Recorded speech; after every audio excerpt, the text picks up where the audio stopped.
Halo teman-teman, berjumpa lagi dengan Mas Prong di Prongos Channel.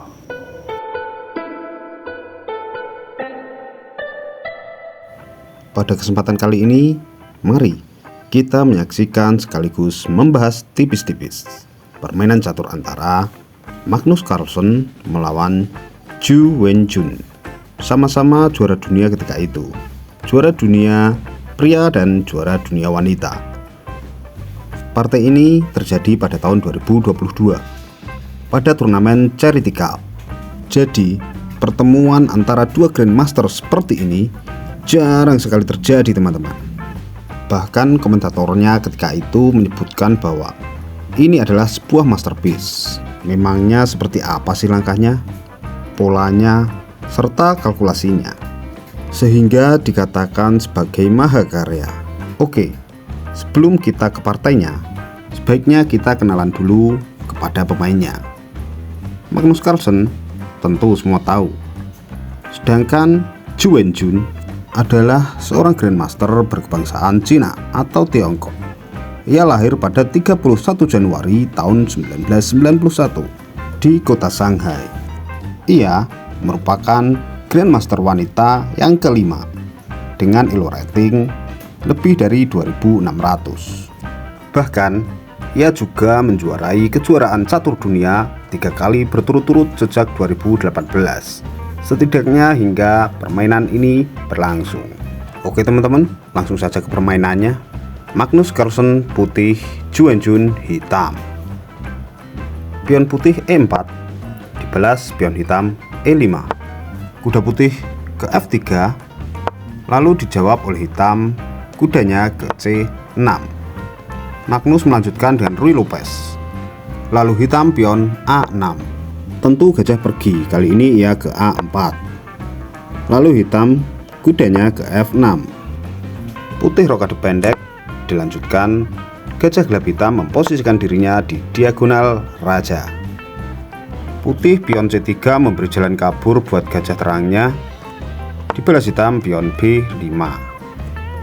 Gajah B3, pion hitam D6. Pion putih ke A4 dengan harapan ia bisa membuka jalur bentengnya, dibalas hitam gajah terang B7. Pion putih D3, kini hitam rokade pendek. Lalu putih mengunci kuda hitam di diagonal menteri. Pion hitam mengancam gajah dan gajah pergi ke H4 mempertahankan diagonal menteri hitam. Dan sebelum lajur A dibuka oleh pion putih, kini benteng hitam pergi ke B8. Putih melanjutkan rencana dengan memakan pion B5. Tentu dibalas dimakan oleh pion A. Lalu kuda B pergi ke D2. Gajah hitam kini ke C8. Mungkin juga ingin mengunci kuda putih di diagonal menterinya, sehingga putih merespon dengan pion H3 menjaga petak G4. Dan entah rencana awal atau rencana cadangan, kini gajah terang hitam pergi ke E6 menantang pertukaran gajah terang putih yang kini berada di diagonal raja hitam. Magnus Carlsen menginginkan pertukaran terjadi di petak D5 sehingga ia membawa gajah terangnya ke D5. Sementara hitam tidak ingin itu terjadi sehingga ia membawa gajahnya ke D7 melindungi kuda C. Pion putih B mengusir keberadaan gajah gelap hitam di C5. Setelah gajah hitam pergi, gajah terang putih kembali ke B3. Kini hitam mulai agresif. Pion G5 mengusir gajah. Gajah pergi ke G3 dan kuda meneruskan ancaman terhadap gajah di H5. Coba lihat posisi ini teman-teman.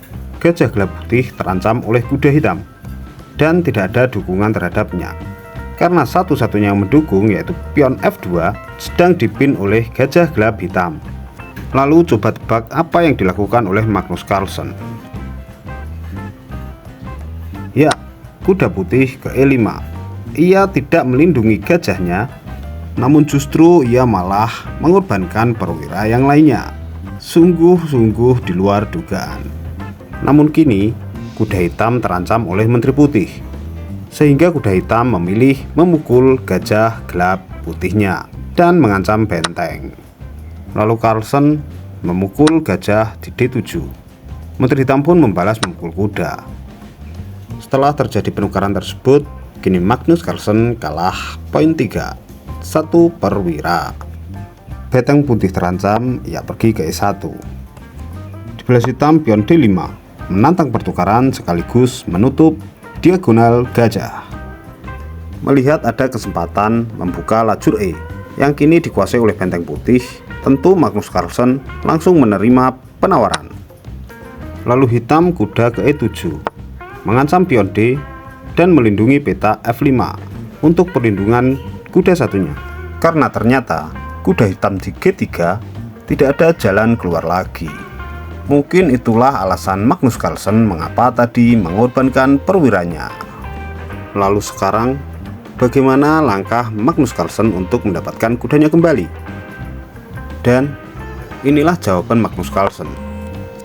Jika hitam memakan menteri, dan menteri hitam dimakan oleh pion, diteruskan pion putih D4, dan fix, kuda hitam pun hilang.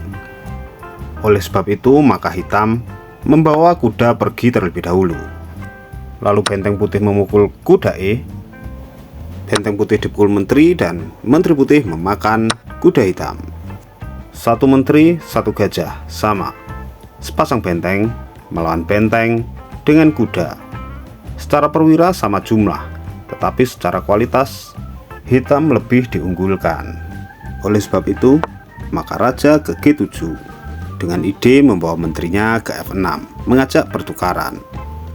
Tentu putih menolak. Lalu ia kuda ke E4, menjaga peta F6. Benteng hitam E8, pion putih D6 mengancam menteri. Menteri E5 dibelas pion G4. Pion pukul pion, dan kini benteng masuk ke dalam penyerangan, mengancam gajah gelap hitam. Mungkin inilah tujuan dari ide mengorbankan pion D oleh Magnus Carlsen. Secara kualitas putih memang kalah, tetapi secara posisi putih sangat diunggulkan. Gajah gelap hitam malah mundur ke C7, seakan hitam memberikan kesempatan untuk benteng putih masuk lebih dalam. Dan tentu saja benteng A7 mengancam gajah gelap hitam. Jika gajah pergi, kini benteng bersinggungan langsung dengan pion F, sehingga hitam melindungi gajah dengan menterinya. Pion ke D5 melindungi gajah sekaligus mengancam kuda putih. Gajah terang putih memukul pion D, hitam memutuskan untuk bertukar menteri. Pertukaran menteri terjadi di F5. Setelah pertukaran terjadi, gajah gelap hitam ke F4. Dilanjutkan kuda putih ke C5 dengan ide skak di E6 atau mengancam benteng di D7.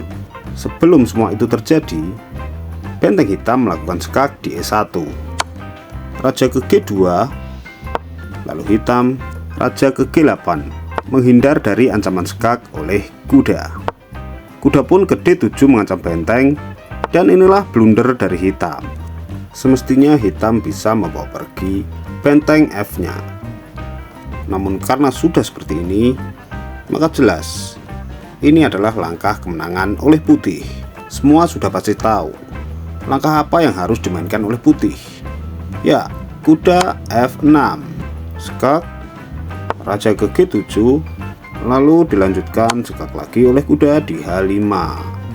Sampai di sini hitam menyerah. Benteng hitam E sudah pasti hilang. Dan ini sudah menuju ending game, teman-teman. Kalah satu perwira dan 2 pion tentu sangat berat. Apalagi ini pertarungan 2 Grandmaster. Tentunya blunder sangat minim terjadi dan kalkulasi yang begitu matang. Entah telah saya katakan berapa kali, yang pasti sudah berulang kali, bahwa posisi yang baik jauh lebih penting daripada perwira yang lebih baik. Oke teman-teman, sekian dulu video dari saya. Kurang lebihnya mohon maaf yang sebesar-besarnya. Mohon kritik, masukan, dan sarannya. Terima kasih sudah menonton, dan wassalamualaikum warahmatullahi wabarakatuh.